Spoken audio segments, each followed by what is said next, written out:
आपको सर्वे करने के लिए परमिशन देते हैं मौखिक आपको परमिशन नहीं देते ना। यहाँ पे जो जिला के जो कैंडिडेट है उनको भी पूछना पड़ेगा, जो तालुका के कैंडिडेट है उनको भी पूछना पड़ेगा।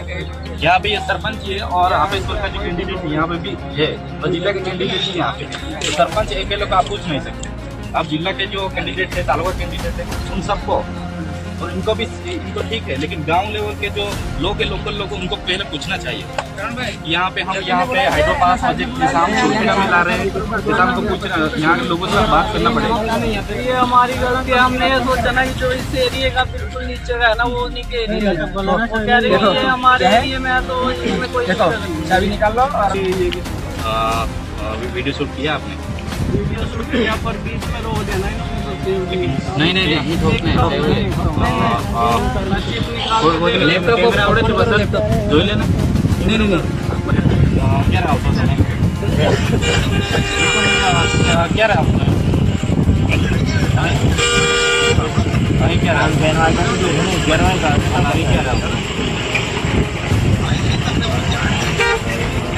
પાછું એવું ના થાય કે પાછા લોકોએ સર્વે માટે હા કરી દીધું છે, એવું ના થવું જોઈએ। તમે તો ફોટો પાડલો છો, આટલા લોકો હા કીધું છે।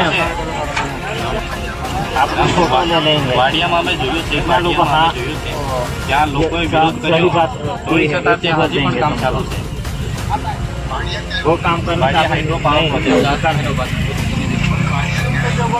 ये वाड़ी नसवाड़ी तालुका तो बोला था कि प्रधान जी के हाँ के करके आया था, ऐसा बोला था ना? मीटिंग हुई तो ये આપમાં Gujarat state electricity corporation limited આપના વિસ્તાર એટલે કર્ણાટક જિલ્લા પંચાયત મોટરખેડામાં પેલું વાડીમાં હાઇડ્રોપાવર પ્રોજેક્ટ છે ને એ પ્રકારે સર્વે કરવા માટે આવ્યા હતા। तो उनसे बात करते हैं। यहाँ पे हमारे छोटाउदेपुर में 3 जगहों पे ये सर्वे होने वाला है, बेनियाबाद यानी कि नसवाड़ी तालुका और ये भी नसवाड़ी में, और ये तीसरा जो पॉइंट है ये हमारे दुलखेड़ा में, ये कमांड तहसील में आता है। तो उनसे भी बात करते हैं।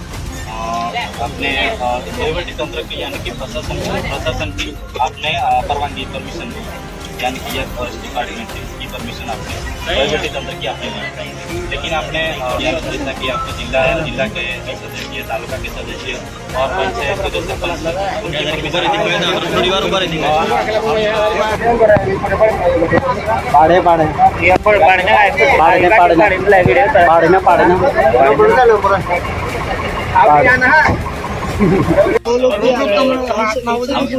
મારી વાત સાંભળો। કાલે મેં પૂછ્યું વાત બી સાંભળો, એમને પૂછ્યું સાંભળો કે અમારે ત્યાં તમે 2 દિવસ પહેલા આવ્યા અને તમે સરપંચને ઉધીન જતા અને આપણે રોડ પર બરાબર, અને પછી તમને કીધું કે પગ લગાડો, પેલું ઘર છે એવું અમે બતાવ્યું, પછી તમે કીધું કે સારું તમે કોણ છે, એટલે વાત નીકળી ધીરે ધીરે અમે જિલ્લા પંચાયતના પ્રતિનિધિ છે, તો પછી પેલા સાહેબે તમારા મોટા સાહેબ તો પછી ઉતરી પડ્યા, ચાલો તો પછી આપણે ચર્ચા કરી, એવું કરીને ત્યાં ઉતરી પડ્યા અને પછી અંદર બોલાવ્યો અને બે આપણે હારાના લીધે, સન્માનના લીધે, માન મર્યાદાને લીધે બોલાવ્યો હતી અંદર। પછી સાહેબને કીધું કે સાહેબ શાના માટે તમે આવ્યા, એવું આપણે કીધું। પછી એ લોકો માહિતી આપી કે આ વિસ્તારમાં અમે અમુક પાણી માટેના તળાવ બનાવવાના, નાના તળાવ, તો એટલા માટે અમે પાછું શું કીધું કે કંઈ તમે કંઈક પણ કોઈ પણ સરકારના કર્મચારી આવો તો પહેલાં આગેવાનને જણાવો, આગેવાનને મળો અને એક મીટિંગ રાખો, મીટિંગ રાખ્યા પછી જ તમે અંદર ઘૂસશો, બાકી તમે બરાબર તમે કંઈ પણ કામ કરી ના શકો, એવું પણ અમે સાહેબ જોડે વાત કરી। અને પછી તમે પછી એવી વાત પછી બધાને ફેલાવી કે અમે તો મોટી મીટિંગ કરી આવ્યા, જિલ્લા પંચાયતના